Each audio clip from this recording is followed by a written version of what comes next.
Somos vizinhos, conterrâneos e profissionais de saúde. Aqui tem gente.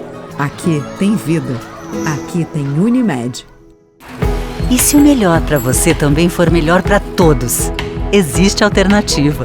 Escolhendo o Sicredi, você une as suas necessidades financeiras com o desenvolvimento da sociedade, porque reinvestimos os recursos na sua região. Somos a alternativa que oferece soluções financeiras ideais, taxas justas e atendimento próximo, humano e digital. Escolha o Sicredi, onde o dinheiro rende um mundo melhor.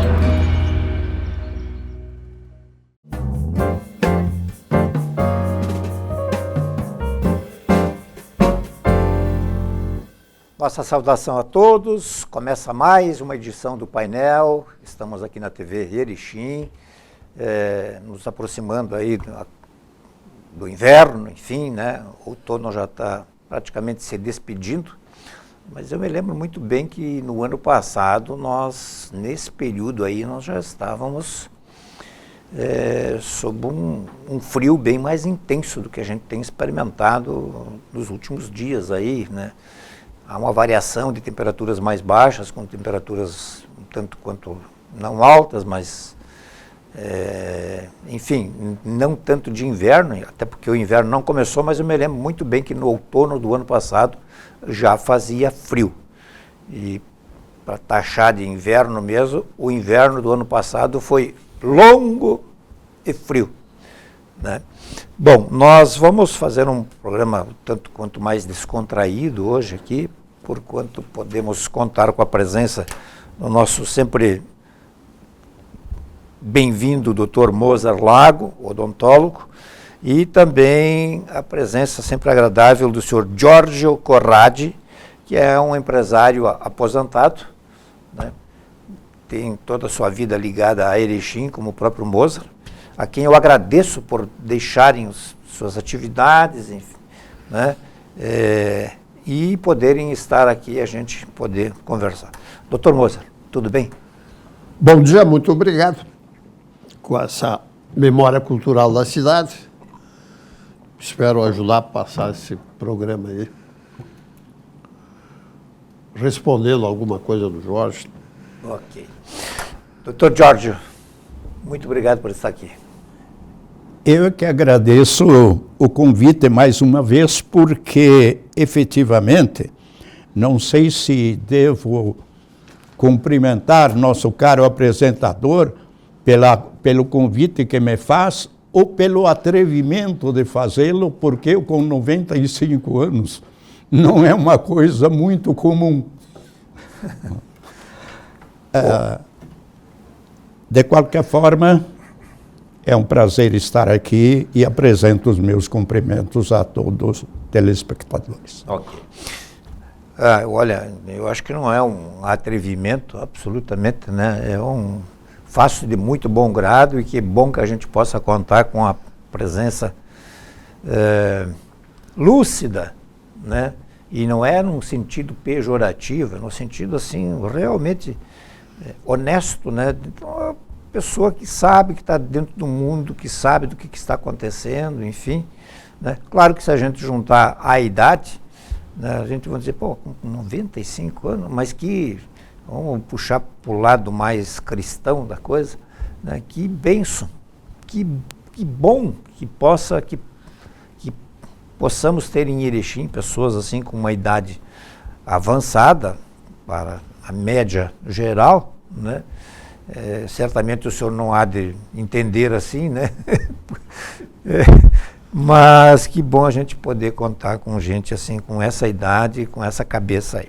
Moza, e as férias? Ele me contou uma coisa interessante agora de manhã, que ele é músico, né? Sim. Cantor, tenor tu é, né? Soprano, não? Tenor. Aí ele me disse que eu sabia como é que acorda um músico. Com um acorde. Sim. Dos bemóis, né? Mas ontem, eu e o Jorge fomos numa homenagem que a URI fez para os cardiologistas. Isso foi na última segunda-feira, então, agora, né? É? Isso. Os cardiologistas só chegaram em Erechim há 50 anos, Jorge. O que quer dizer que Erechim está melhorando há 50 anos da primeira FRINAP. Vira assim ela do outro. Isso. Isso aqui eu ganhei agora de um erechinense chamado Dr. Antônio Celso Watson Weber, que ele tem lá na casa dele um museu de Erechim. Aí ele tem que eram os programas da época, a publicidade era com flâmula. Mas o Jorge, eu não sei como é que faziam essas obras de arte aqui, porque é pano. A publicidade era assim, né? Isso é pano? Pano. E o cara tem tudo que é flâmula da época. Agora não fazem mais, né? E ele tem lá uma coisa interessante, tio. Ele tem um diploma, sei lá, mas feita por Borges de Medeiros à mão, que vai doar aqui para a prefeitura. Ligado a alguma coisa de Erechim naquela época, dos 100 anos atrás. Ganhou lá do vô dele. Aí diz ele que vai passar por Erechim. E ele me deu uma coisa interessante. Sim. Deixa eu só ler aqui. Feira Regional Industrial Agropecuária de Erechim, FRINAP, 22 de outubro a 6 de novembro de 1966. Foi a primeira feira, então. E ele me deu porque eu inventei a palavra. Tu vê, o cara sabia. Aí ganhei um presente. Eu vou doar para o museu da FRINAP, mas ele me deu uma coisa interessante, que o primeiro guia telefônico de Erechim. Para tu entender em casa a espessura do guia. Alguma coisa como 500 telefones, Jorge. Tem aqui. Eu achei o Jorge, tem De 10. que ano seria isso aí? Não diz o ano aqui. Tem 10 folhas. E encontrei o Jorge Corradi, Fernando Testa. Os frigoríficos de Erechim tinham mais 2 telefones em cada frigorífico. Gema da Lousa aqui. Ginásio Medianeira, tinha 4 telefones. Os Girardet, o Gladstone Osório Márcio tinha 1 telefone. E aí parece aqui Fausto de Mulher, Talhares. Então a cidade era isso aqui, Jorge.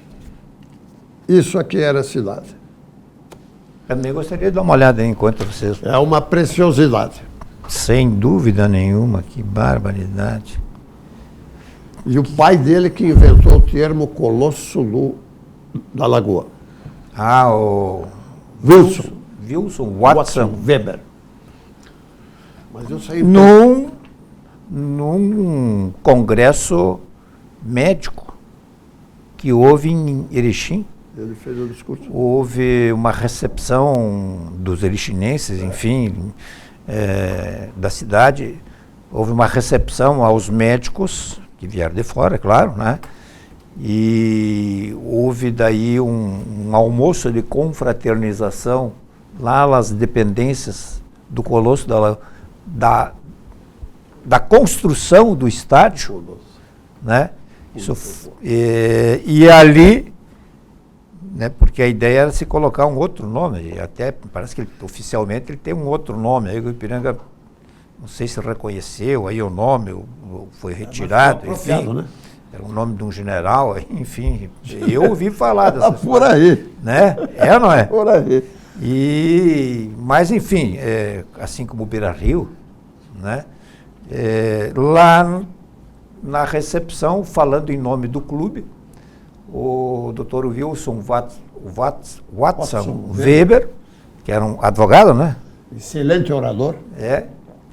Saiu-se que saudou os visitantes e tal, que era uma alegria recebê-los aqui aonde se ergue aí o Colosso da Lagoa. E pegou. Porque lá havia uma lagoa, enfim, quando chovia se formava, quando secava, não era bem uma lagoa, sempre uma lagoa. Era zona rural. E aí, ali acho que era a zona rural mesmo. Pagava ICRA. E aí o termo pegou, foi aceito pela comunidade, pela imprensa, pelo público, enfim, e tornou-se. Ficou, né? Hoje, se tu falar um outro nome aí, Estádio Olímpico, não sei o quê, ninguém vai... Ficou legal, né? Pois não, então aí o senhor estava falando do... O senhor recebeu dele isso aqui?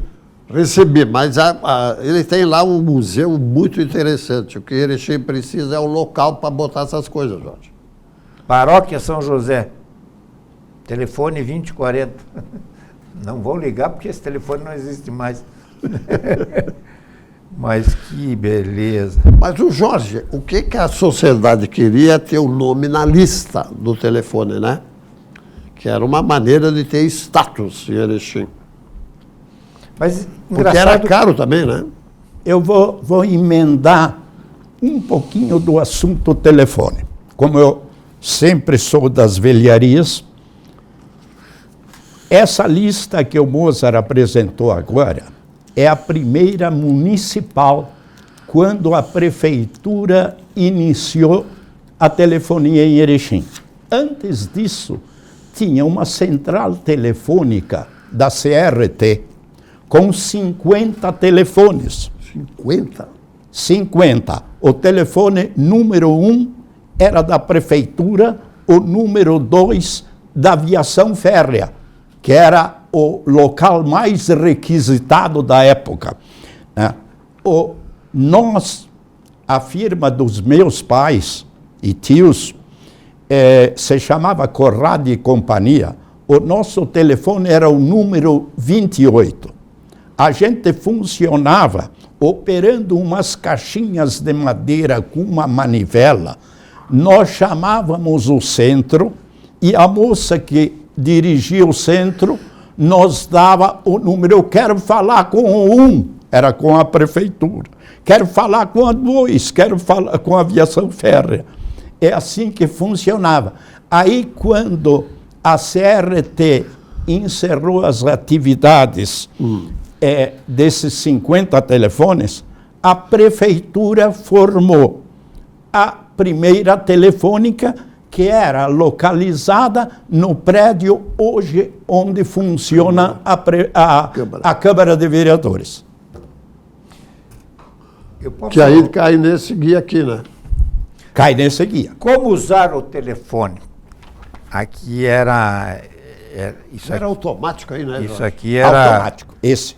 Isso aqui era patrocinado, era guiado pelo Rio de Janeiro, o maior centro de turismo da América Latina. Recomendamos os passeios, tá? Companhia Organizadora de Serviços Telefônicos.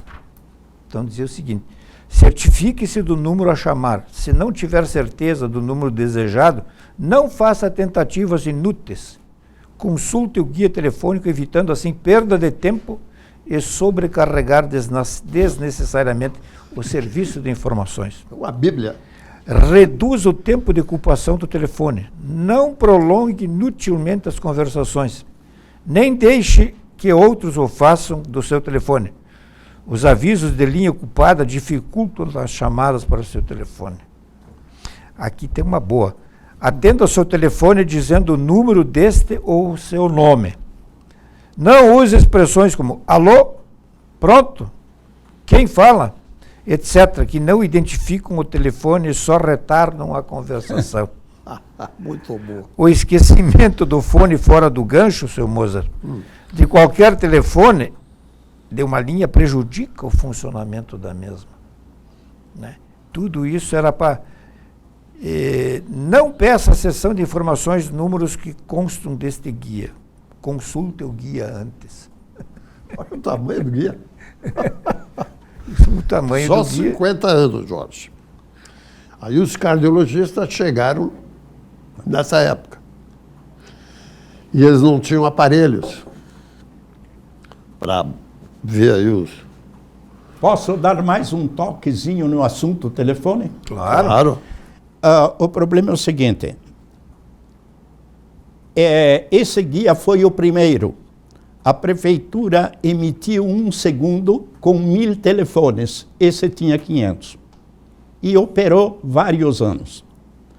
O Dr. Gladstone Márcico foi o primeiro gerente da Telefônica Municipal.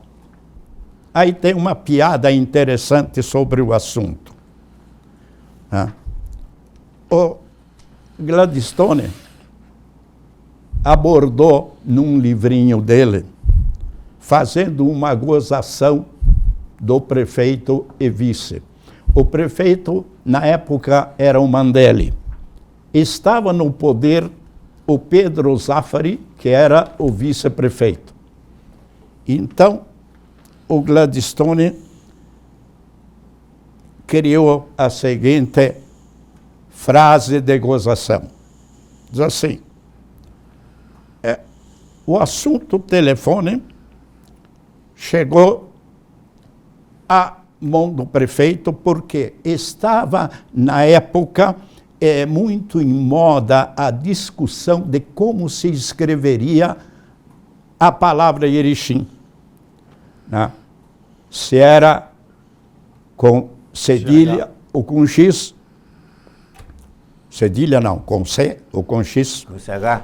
E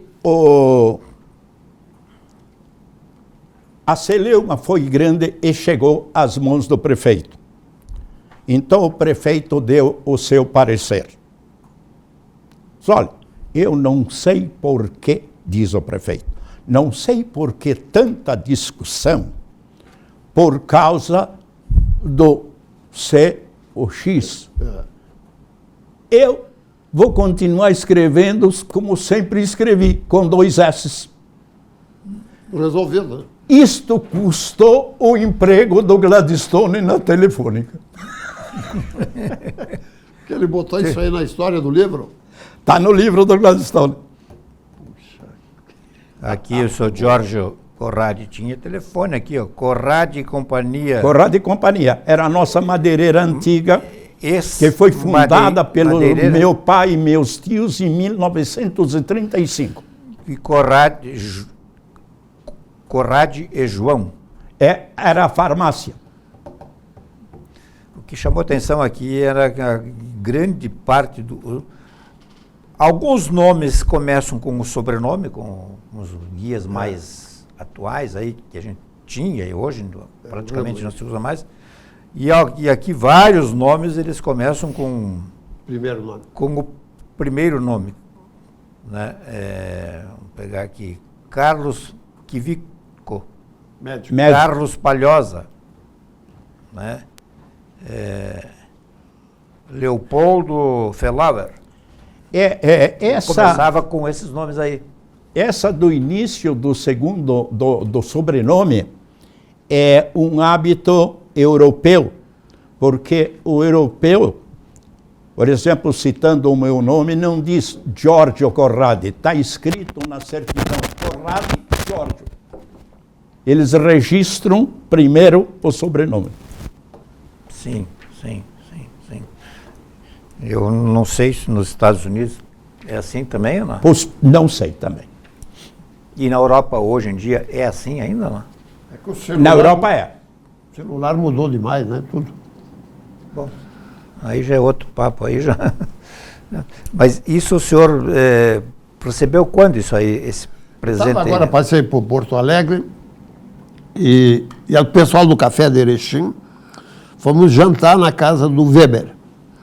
Aí ele me deu isso, e me deu 3 fotografias da primeira FRINAP. Já com propaganda do Ipiranga aqui atrás. Sim, porque a primeira FRINAP foi em 66, as obras do Colosso da Lagoa iniciaram em 1964 e se estenderam até a inauguração em 1970. A dona Valandro, da Aratiba. Aí a Valandro foi fazer direito e eu fui fazer odonto no mesmo momento da FRINAP. E os 50 anos de Erechim era Levita Talhari, gentileza do Ipiranga, que fazia as fotos e distribuía. Acho que tu ia no jogo e ganhava uma foto. A primeira rainha da FRINAP reside aonde hoje? Madrid. trabalha na Biblioteca de Madrid. Ela é formada em Direito. E ela fez o odonto, era da minha turma de Mantovani. Ah, é? Eu tenho uma foto dela na primeira FRINAP, ela, juntamente com o senador Fontana, no pátio da FRINAP, na primeira FRINAP. Ela mora na Espanha, casou e mora na Espanha. Quem mais estava nesse jantar aí? Agora, Estava lá o Sfelauer, o Tonho Ronchetti, o Miola, que é aposentado da Federal por coisa agrícola lá, não sei o que exatamente. Tinha um dono italiano de uma cantina da Borges aí, Jorge, na primeira quadra. Spaghettilândia, que é da turma. E é uma pessoa muito gentil, porque todo mundo de Porto Alegre ia na Spaghettilândia. Mas ele é daqui? Não, ele é da turma. Ele é da turma, mas é um porto-alegrense. É. Os Felauer, dois, o Edson e o Léo. E estava o filho do Skrofenek, médico, que chama o doutor, que jogava futebol de salão ali no Meca, campeão estadual, né? Então, os jogos de futebol de salão, hoje futsal, eram disputados, na sua grande maioria, no ginásio Medianeira. Tudo ali. Né? Concentrava ali. E o Meca, que eu era da turma, nós elegemos a Miss Brotinho, na época, lá no Medianeira, que era uma mocelim. Mas nós fazíamos muito baile, com muita gente de São Paulo e do Rio. Os Jordans, essa gente aí, o Vanderlei Cardoso, para ganhar dinheiro para manter o time. A Rita Lee nunca veio para cá? A Rita Lee nunca veio aqui, mas veio a Passo Fundo, tu vê? Veio a Passo Fundo, esteve em Passo Fundo. Veio a Passo Fundo. Nós tínhamos um problema aqui, Jorge, nós não tinha televisão. Então as pessoas não sabiam que era o cantor que ia chegar. Aí, então nós íamos na frente do São José e do Medianeira fazer a propaganda para a turma, ó, vai chegar o fulano, que eles só conheciam por disco ou pelo rádio aí. Era complicado chegar em Erechim, não tinha nem asfalto, né? Então, não tinha essa informação. Deixa eu fazer uma pergunta que, de repente, o senhor sabe. Aquela banda famosa que existe até hoje, Roupa Nova, né? Já esteve em Erechim, não? Roupa Nova não veio. Mas eu tentei comprar agora, sábado, em Porto Alegre, o ingresso do Roberto Carlos. Dia das Mães, aquele negócio, né? Jorge, R$950 o ingresso, no Araújo Viana. O casal, 2.000, mais o transporte. Eu acabei desistindo porque achei muito caro. O casal pagar 2.000 por um espetáculo, tem uma coisa que está errado aí. O que tu acha? Caro, né? Você que frequenta isso aí, você acha caro? O que seria um preço, digamos, eu acho que razoável? 300 estaria para resolver. Mas eu tenho uma relação com o maestro Eduardo Lage, que ele era namorado de uma amiga minha, e ficou essa relação. Eu acompanhei o envelhecimento dele na banda. E ele é meu amigo de internet ali, eu ia pelo Eduardo Lage. Mas o cara encheu o Araújo Viana. A 1.000 por pessoa. E te dou um outro exemplo, Jorge. Abriu, semana passada, a venda de ingressos para Maria Bethânia, para agosto. Aí aquela história, não sei, em 4 horas venderam todos os ingressos. E eu não tenho como comprar. É uma situação para pensar. Agora estão anunciando para novembro Roger Waters, né? E eu estou pegando de ouvido das gozações ainda em cima do Grenal, né? Aonde ontem, num bate-papo, um dos participantes do debate numa emissora de Porto Alegre disse, não, mas um grande show, assim, na arena do Grêmio, quando tu quer ver um show, tem quase todos os finais de semana, você vai ver o Soares e tem um show. Sim. E no Beira-Rio nunca tem show. Aí um colorado disse, não, vai ter um grande show em novembro. Aí eu disse, cara, mas quem é que vai fazer show ali do Colorado? Disse, não, mas quem é que falou internacional? O Roger Waters, né, vai estar em Porto Alegre em novembro. Aí vai ter um show. Aí é certo que vai ter show. Aí o do Beira-Rio vai ter show. Eu estou instalando um gigantesco circo lá, do lado do gigante. Eu não sei se, mas novembro ainda está longe, né? Também, né? Eu vou me aprofundar um pouco e vou fazer uma busca, vou ver se eu acho se o show vai sair mesmo, digamos se está, e quanto é que está o ingresso, para nós ter um parâmetro aí. É coisa cara. Deve ser, esta seria a terceira vez que um dos líderes, né, da banda Pink Floyd estará em Porto Alegre, então se ele realmente vir agora em novembro, como eu ouvi ontem, segunda-feira, ele seria a terceira vez que estaria em Porto Alegre. Eu fui há pouco ver o Jorge Ben, e está voltando também agora em maio, junho aí. E os caras estão circulando, mas a Maria Rita foi um prejuízo, eu não tive oportunidade de ver. Tá, e a Maria Bethânia é para quando? Ela veio a Passo lá na época. Ah, ela veio a Passo Fontana, eu confundi que na época dos 70, mais ou menos. Que ela tinha uma frase bonita, que ela dizia que liberdade é calça azul desbotada.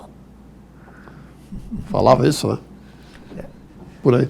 No jeans acho que pegou. Mas nós gostava dela, como ela era filha de dentista, nós lá da faculdade admirava ela, né? Por causa do pai dela. Muito bem, nós estamos conversando hoje aqui com o Moser Lago e também com o senhor Jorge Corrati. Vou falar um pouquinho, o senhor disse que tinha um assunto interessante aí, que já é um tanto para lá de explorado, né? Mas o que o senhor tem uma novidade sobre a Transbrasiliana BR-153, que é o único trecho que não, né, todo mundo sabe disso, o único trecho que não tem asfalto aqui. Nos coloca no mapa, então, como Erechim, Passo Fundo, Erechim, então, o único trecho, quem disse que nós não estamos no mapa em certas coisas, né, o único trecho que não tem asfalto. Exatamente. E eu vou falar sobre ele por acaso. Coisa de 50 anos atrás, porque a Transbrasiliana em si iniciou há aproximadamente 60 anos passados. O debate sobre ela, é isso? O início, não do nosso trecho, da Transbrasiliana, estava em trabalho naquele tempo. Acontece o seguinte, vou contar a história do que eu sei. Em 1970, eu tive que tratar um assunto no Rio de Janeiro com um advogado amigo meu, filho de Porto Alegre, chamado Léo Rasch. Eu marquei um encontro com ele porque tinha um assunto a tratar e fui ao Rio. Depois do meio-dia, aproximadamente 2 horas, eu cheguei na casa dele, acho que um pouco mais de 2. Eu e a minha esposa, que eu quando viajava, eu aproveitava, eu a levava comigo para aproveitar, fazer algum passeio. Aí, toquei a campainha no apartamento do Léo, que ele morava num apartamento modesto de quase 400 metros quadrados na Avenida Vieira Soto. Bem modesto. Acontece que é um moço que começou a carreira de maneira bastante alta, porque ele tinha um tio que se chamava, irmão do pai dele, se chamava Pedro Rasch, e era presidente do Banco do Brasil na época. Então, quando o Léo se formou advogado, o tio o convidou. Disse, tu quer vir para o Rio e ficar com o meu oficial de gabinete? Foi aí que, trabalhando como oficial de gabinete do presidente do Banco do Brasil, fez relacionamento com os dirigentes das grandes firmas do Rio. Aí eu, voltando ao ponto de partida, eu toquei a campainha no apartamento do Léo, veio uma moça fardada me receber. Quem deu anunciar? Disse para ele que é o Jorge Corrado, lá de Erechim. Ele sabe quem é e estamos combinados. Aí ele veio a mim, encaminhou minha mulher para a mulher dele, para elas baterem um papo, e me levou para a sacada. Um sacadão enorme. Tinha 3 pessoas sentadas, todos eles de calça de brim, blusa esporte, tomando uma cervejinha. Aí o Léo diz assim, se dirigindo a um deles: general, vou lhe apresentar um fraternal amigo lá do Rio Grande. Levanta o cidadão, me estende a mão, diz: prazer, Orlando Geisel, era o ministro do Exército.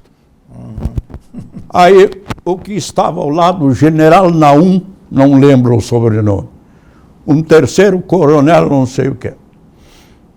Sim. Tudo bem. Virou um papo normal.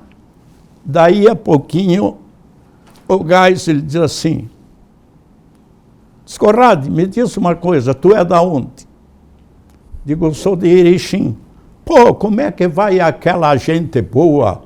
O Eulo Arioli, o Eulo era presidente da Cotrel na época. O Fossati, tinha mais um. Daqui a pouco veio o nome do terceiro. Bem, não importa. E aí ele acrescentou, eu ajudei a fundar, eu tinha uma fazendinha em Sarandi, e ajudei a fundar aquela cooperativa. Aí o papo ficou em torno daquilo, daí a pouco ele lança a pergunta direta. Jorge, me diz uma coisa, a Transbrasiliana, o Erechim Passo Fundo já está asfaltado? Isso há 50 anos. Isto em 1970. Aí eu sei o porquê não está asfaltado. Porque o nosso engenheiro aqui de Erechim, que foi secretário de obras, foi um dos responsáveis, junto com o governador, Desviou. por asfaltar via Sertão, Coxilha, Sertão, Getúlio. Estação Getúlio, Getúlio Erechim. Eles entenderam que era mais útil para a população asfaltando essa ligação de cidades e abandonando, tá? E é por essa razão, acredito eu, agora é um parêntese que eu estou fazendo, não sei se errar, que o tal dinheiro para fazer o último trecho da Transbrasiliana não veio, porque nos arquivos dele está pronto. Porque os militares tinham mandado o dinheiro para fazer o asfaltamento da Transbrasiliana e ele foi desviado para fazer a Sertão Erechim. Vamos só recapitular então. Foi feito então Sertão, Coxilha, Coxilha Seca, não, Coxilha Seca, Sertão, a Estação Getúlio, Getúlio Vargas e Erechim. Sim, mas aí foi Que é o asfaltamento que estamos usando até hoje. Sim, mas essa é uma rodovia estadual. Estadual. Mas e por que, digamos, como é que esse dinheiro federal teria sido aplicado na estadual? Bom, mas na época o governo... Tu sabe que no governo tem muitas ginásticas, essa deve ter sido uma. Talvez na época por interesses dos prefeitos. Lógico. Aconteceu. Lógico.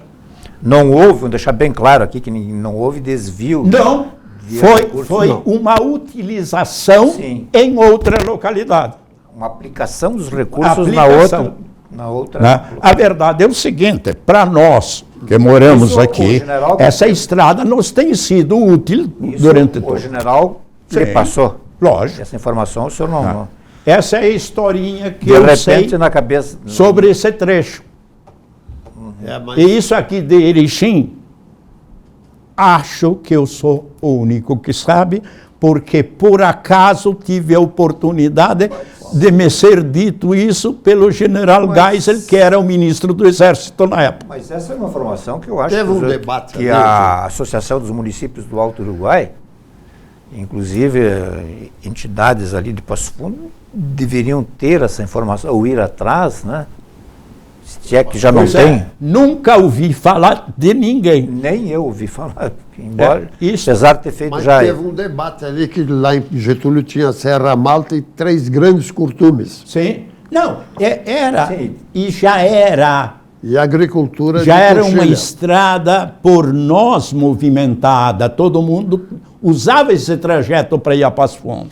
Eu não sei quando, digamos, porque o trecho ali da Polícia Rodoviária Estadual até a divisa com Santa Catarina trata-se de uma rodovia federal, que é a BR. A BR, aquilo que chamamos de Transbrasiliana, é uma BR que vai de Belém do Pará até o Chuí. E o único trecho não asfaltado é o nosso aqui, Erechim Passo Fundo. Mas de repente, na documentação, na papelada, nos desenhos lá... É coisa de papel. Agora começou o debate que vão fazer a obra. Sim, faz tempo que...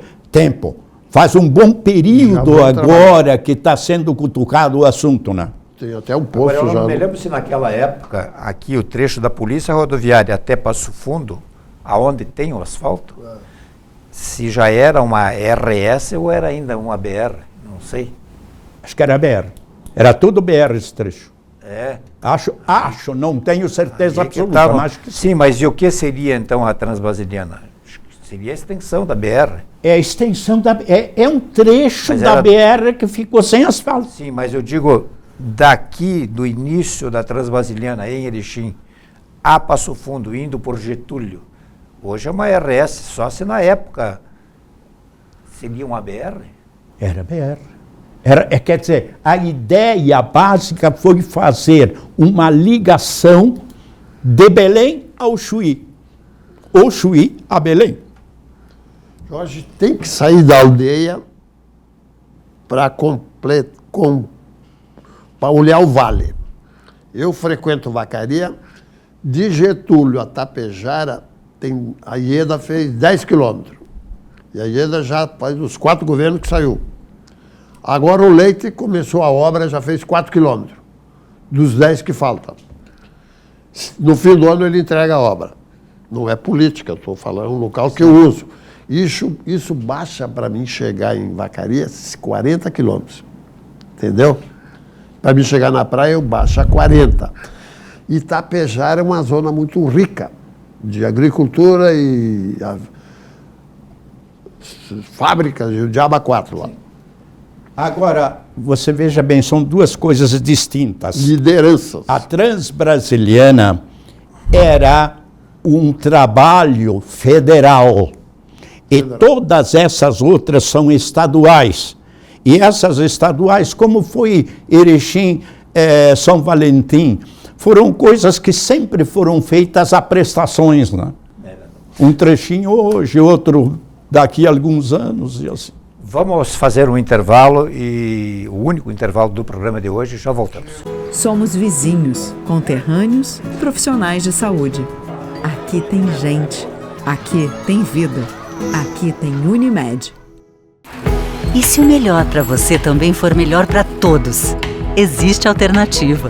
Escolhendo o Sicredi, você une as suas necessidades financeiras com o desenvolvimento da sociedade, porque reinvestimos os recursos na sua região.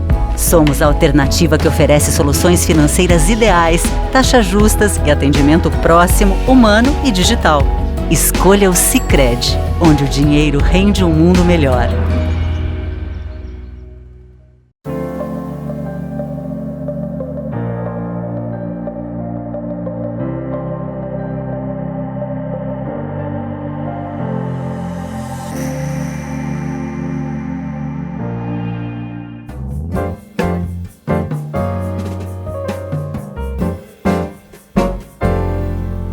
Muito bem, nós estamos de volta aqui. Hoje, com muito prazer, recebendo Mozart Lago e Giorgio Corradi. Mozart, ainda sobre o evento que tu compareceu na última segunda-feira, à noite, ali na Unimed, né? Na URI, desculpe. Ali sobre os 50 anos da cardiologia em Erechim, né?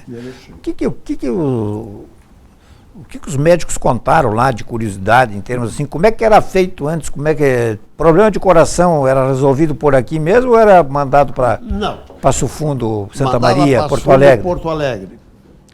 Mas eles tinham grandes problemas aqui para fazer diagnóstico. Normalmente mandava o cara para casa, o cara morria no caminho e não conseguiu fazer nada aí.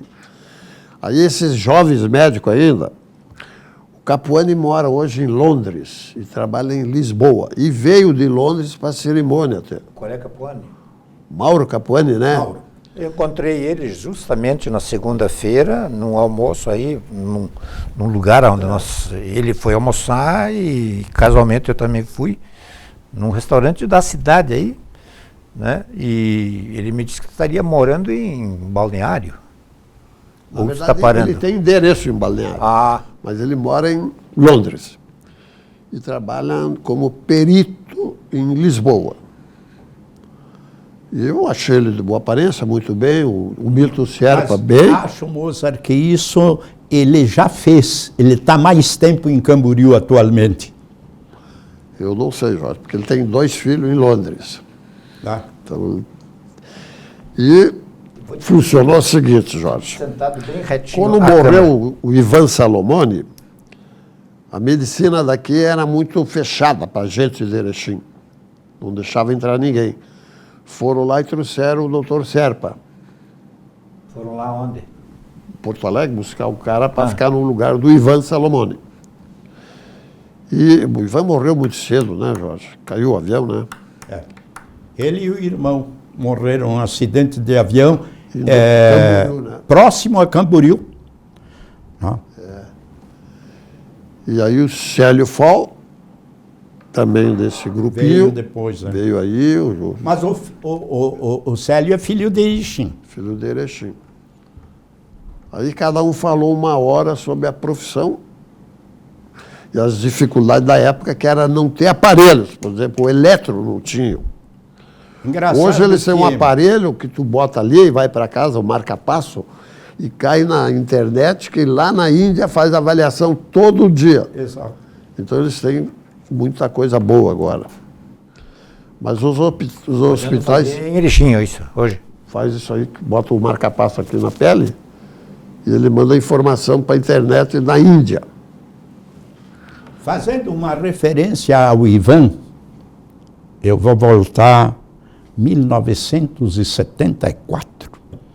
Eu fiz uma viagem à Europa e, como a dona Araci, a mãe do Ivan, era minha colega de canto no coral do São José, nós tínhamos uma boa amizade.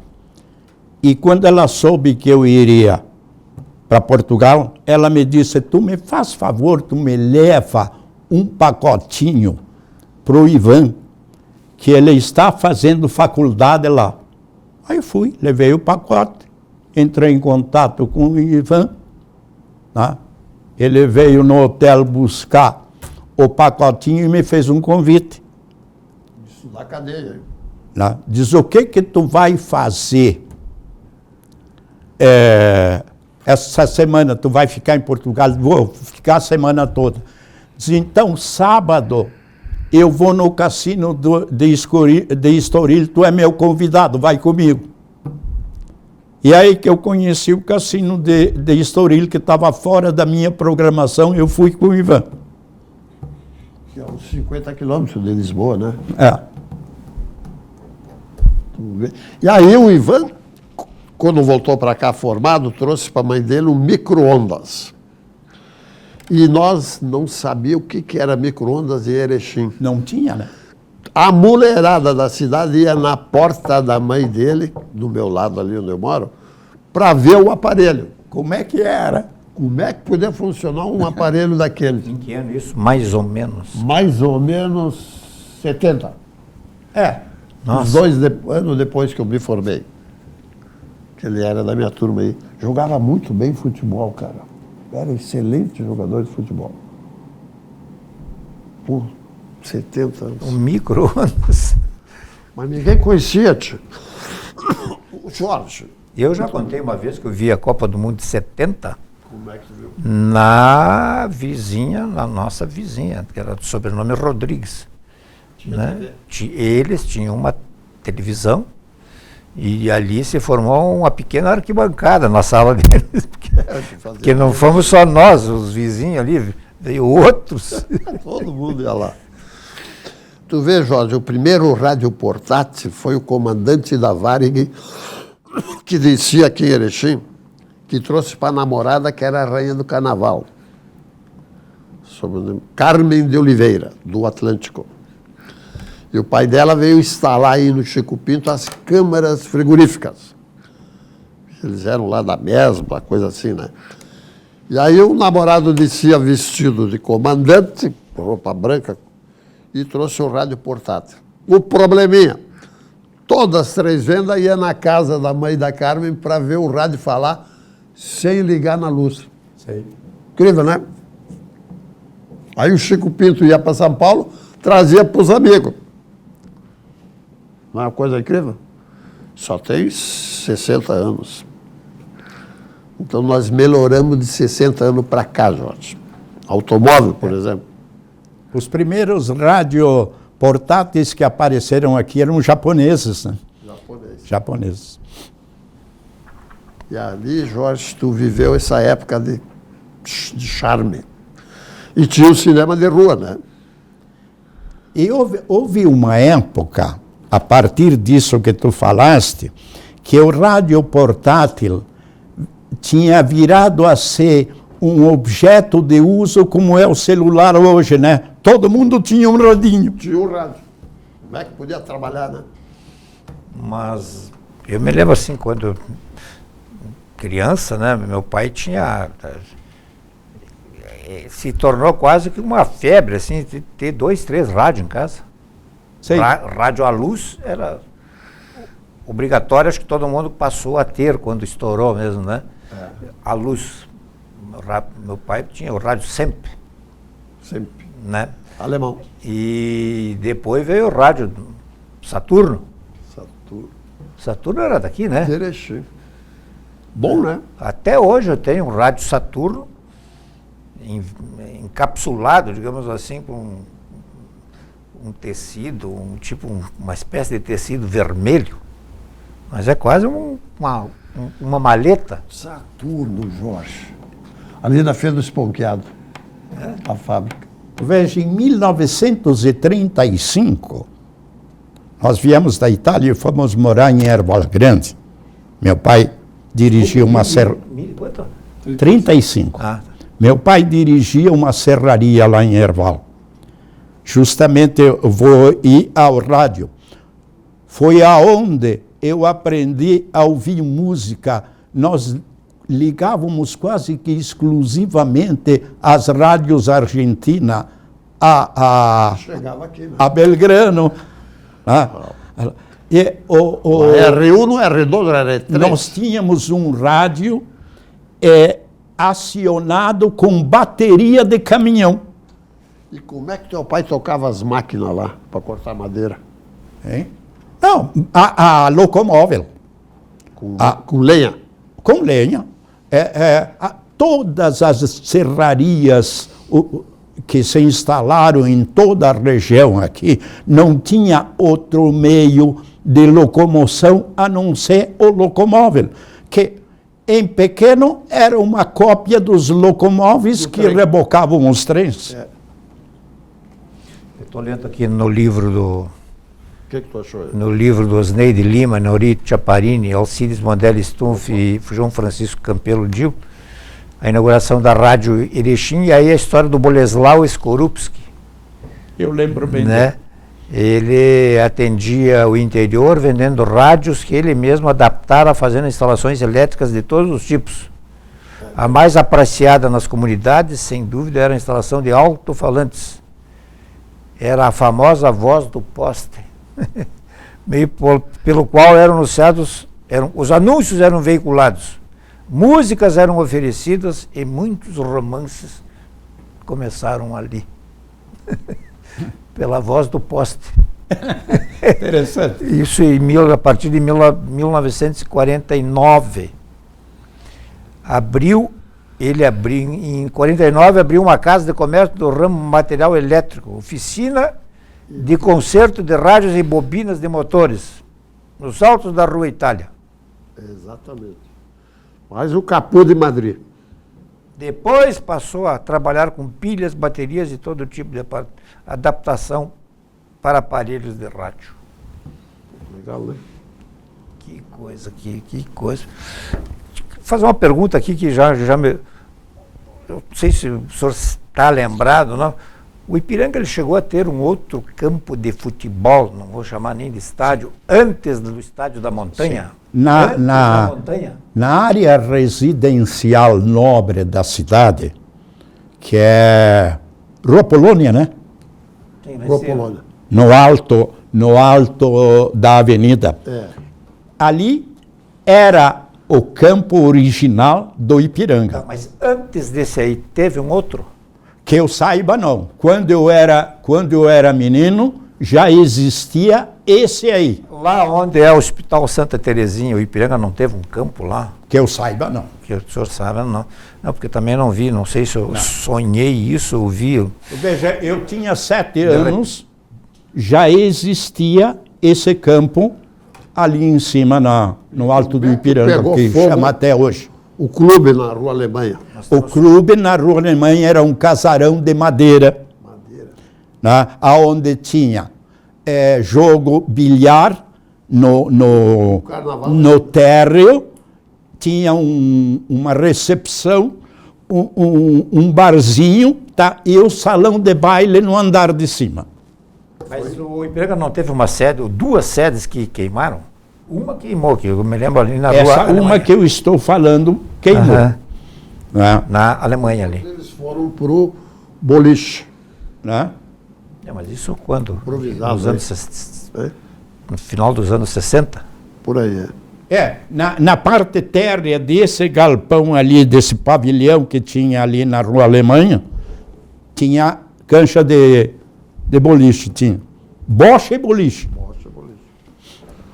Que coisa, A frase na época é que venha o dilúvio.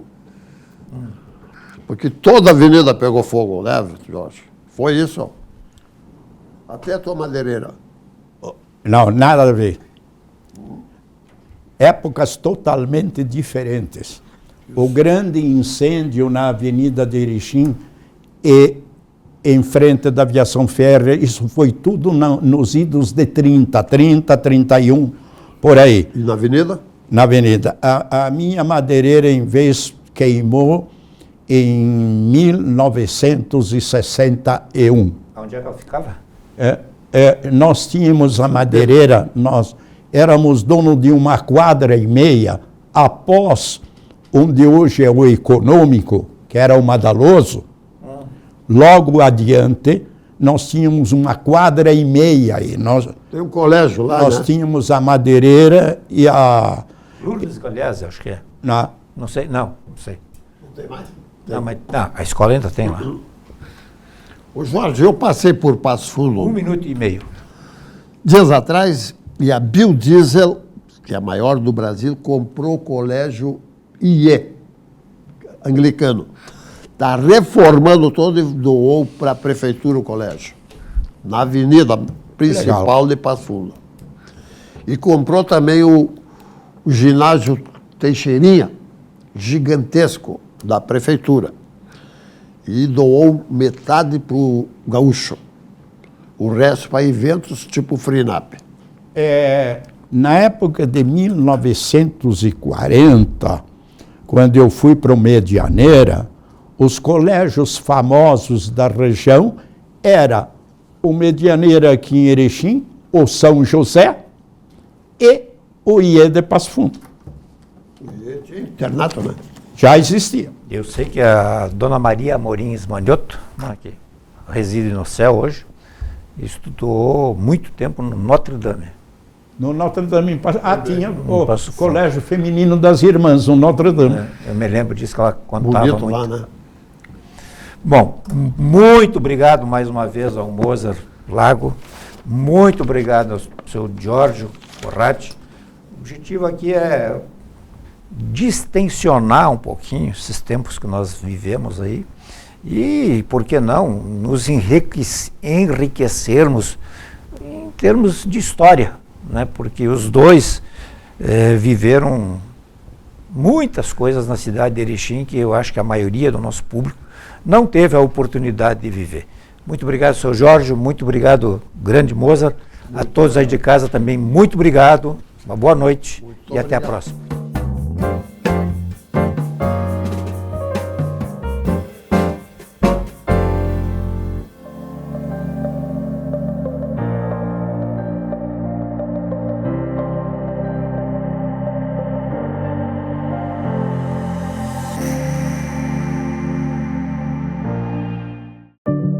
Quantas vezes você ficou frente a frente com você mesmo, desse jeito, no espelho, olhando dentro dos seus próprios olhos, se perguntando por que ainda não deu o primeiro passo para uma vida melhor, para um mundo melhor?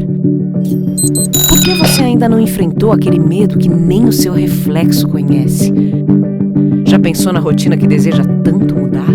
Já se propôs a enfrentar seus desafios em voz alta?